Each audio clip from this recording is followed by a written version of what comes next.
A Christmas Carol by Charles Dickens. Part 4. Stave 2, the first of the three spirits, continued.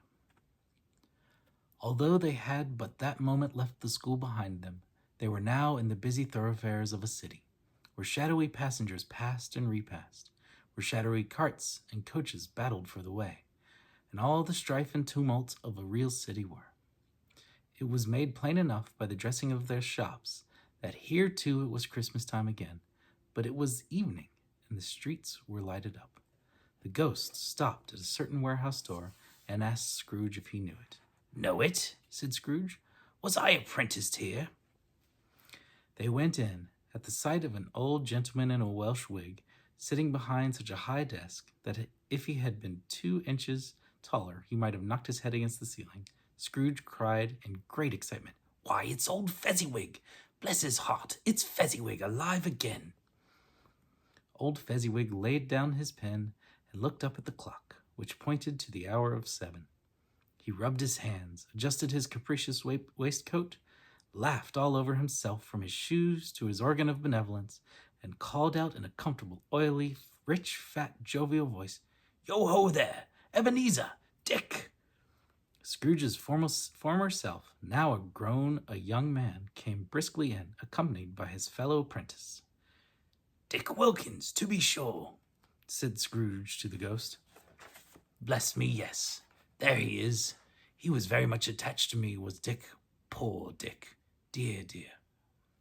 "Yo-ho, me boys," said Fezziwig. "No more work tonight. Christmas Eve, Dick. Christmas, Ebenezer.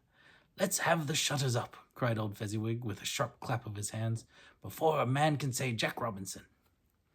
You wouldn't believe how those two fellows went at it. They charged into the street with the shutters, 1, 2, 3, had 'em up in their places, 4, 5, 6, barred 'em and pinned 'em, 7, 8, 9, and came back before you could have got to 12, panting like racehorses. "Hilly-ho!" cried old Fezziwig, skipping down from the high desk with wonderful agility. "Clear away, my lads, and let's have lots of room here. Hilly-ho, Dick! Cheer up, Ebenezer!" Clear away. There was nothing they wouldn't have cleared away or couldn't have cleared away with old Fezziwig looking on. It was done in a minute. Every movable was packed off as if it were dismissed from public life forevermore. The floor was swept and watered, the lamps were trimmed, fuel was heaped upon the fire, and the warehouse was as snug and warm and dry and bright a ballroom as you would desire to see upon a winter's night. In came a fiddler with a music book, and went up to the lofty desk, and made an orchestra of it, and tuned like 50 stomachaches. In came Mrs. Fezziwig, one vast substantial smile. In came the 3 Miss Fezziwigs, beaming and lovable. In came the 6 young followers whose hearts they broke. In came all the young men and women employed in the business. In came the housemaid with her cousin, the baker. In came the cook with her brother's particular friend, the milkman. In came the boy from over the way, who was suspected of not having board enough from his master, trying to hide himself behind the girl from next door but one, who was proved to have had her ears pulled by her mistress. In they all came, one after another, some shyly, some boldly, some gracefully, some awkwardly, some pushing, some pulling. In they all came, anyhow and everyhow. Away they all went, 20 couple at once, hands half round and back again the other way, down the middle and up again, round and round in various stages of affectionate grouping. The old top couple always turning up in the wrong place, new top couple starting off again as soon as they got there.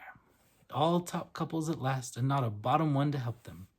When the result was brought about, old Fezziwig, clapping his hands to stop the dance, cried out, "Well done!" And the fiddler plunged his hot face into a pot of porter, especially provided for that purpose. But scorning rest upon his reappearance, he instantly began again, though there were no dancers yet, as if the other fiddler had been carried home exhausted on a shutter, and he were a brand new man, resolved to beat him out of sight or perish.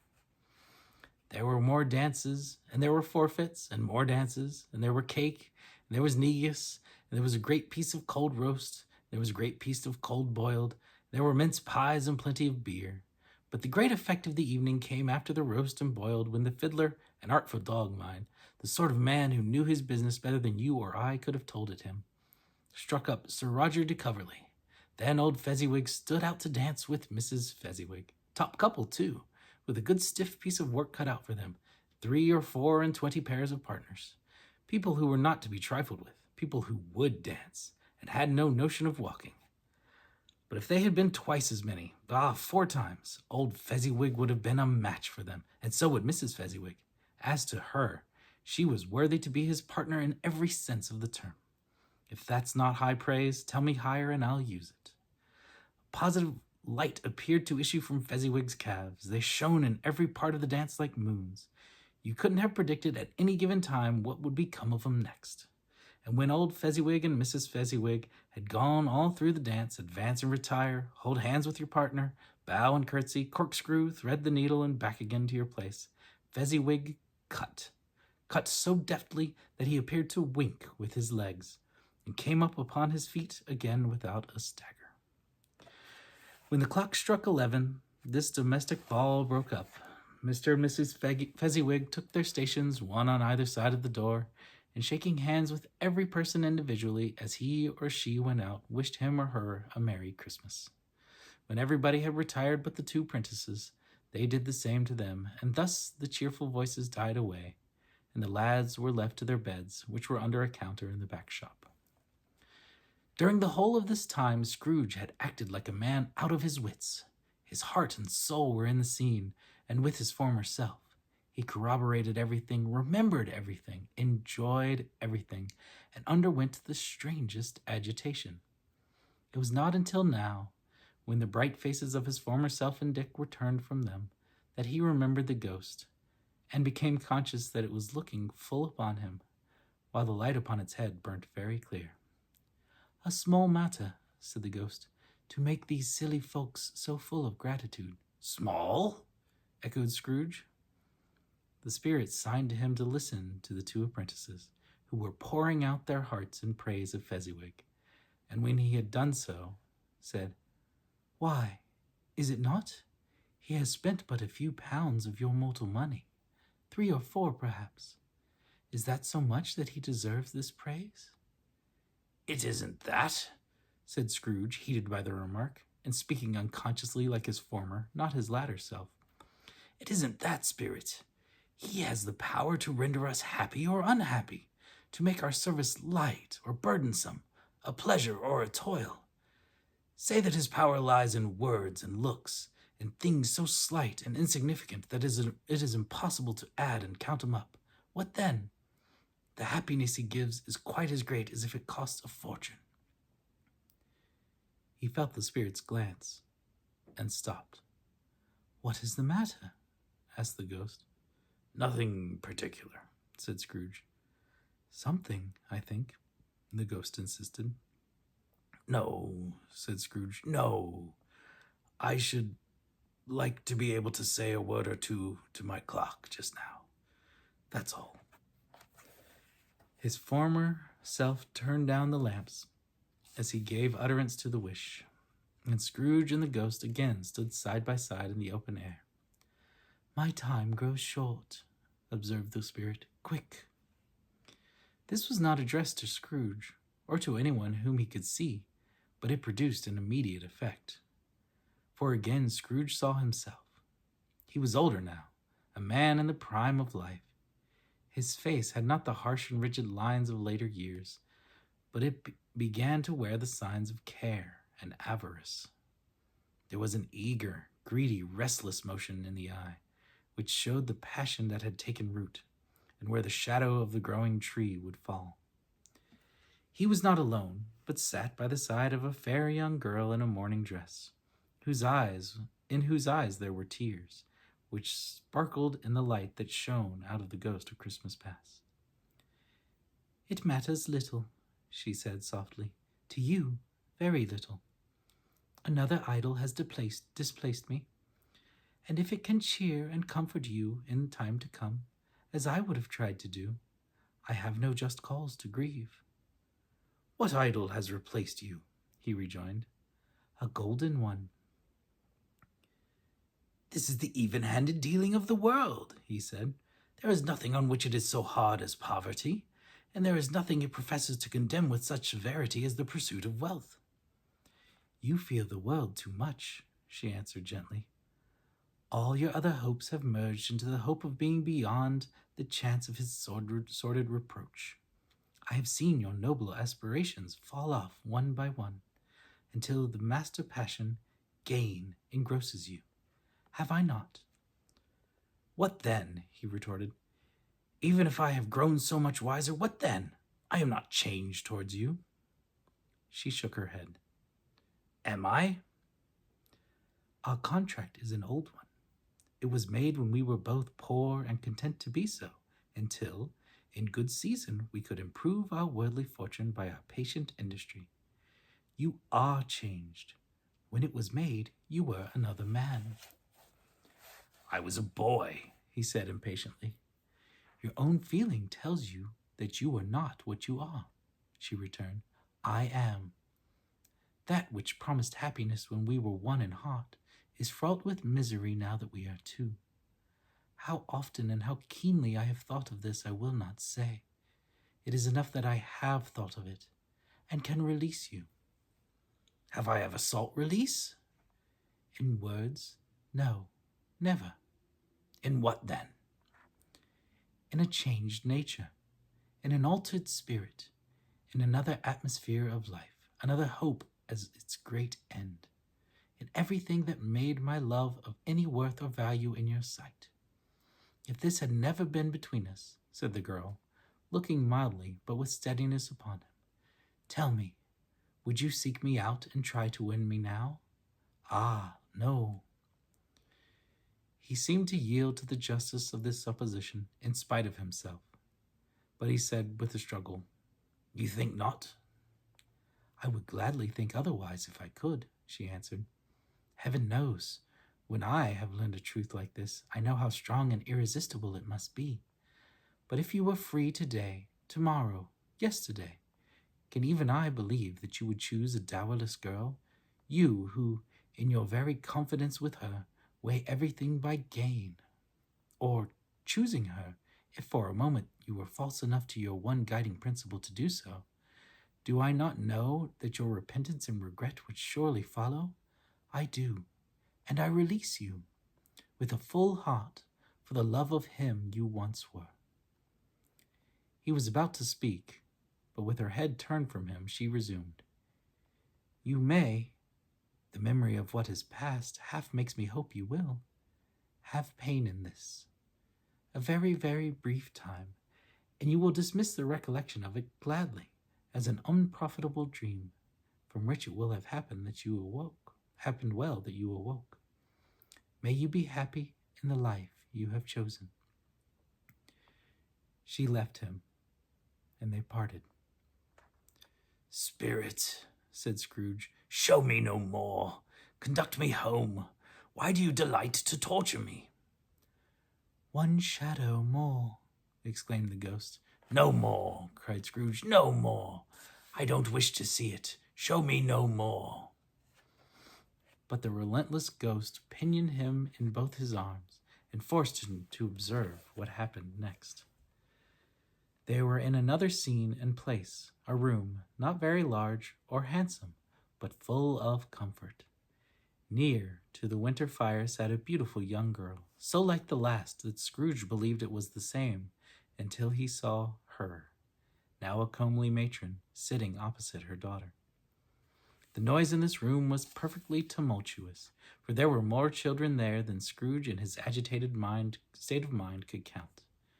And, unlike the celebrated herd in the poem, there were not 40 children conducting themselves like one, but every child was conducting itself like 40. The consequences were uproarious beyond belief, but no one seemed to care. On the contrary, the mother and daughter laughed heartily and enjoyed it very much, and the latter, soon beginning to mingle in the sports, got pillaged by the young brigands most ruthlessly. What would I not have given to be one of them? Though I never could have been so rude. No, I wouldn't for the wealth of all the world have crushed that braided hair and tore it down. And for the precious little shoe, I wouldn't have plucked it off. God bless my soul to save my life. As to measuring her waist in sport, as they did, bold young brood, I couldn't have done it. I should have expected my arm to have grown round it as a punishment, and never come straight again. And yet, I should have dearly liked, I own, to have touched her lips, to have questioned her that she might have opened them, to have looked upon the lashes of her downcast eyes and never raised a blush, to have let loose waves of hair, an inch of which would be a keepsake beyond price. In short, I should have liked, I do confess, to have had the lightest license of a child, and yet been man enough to know its value. But now a knocking at the door was heard, and such a rush immediately ensued that she, with laughing face and plundered dress, was borne towards it, the center of a flushed and boisterous group, just in time to greet the father, who came home attended by a man laden with Christmas toys and presents.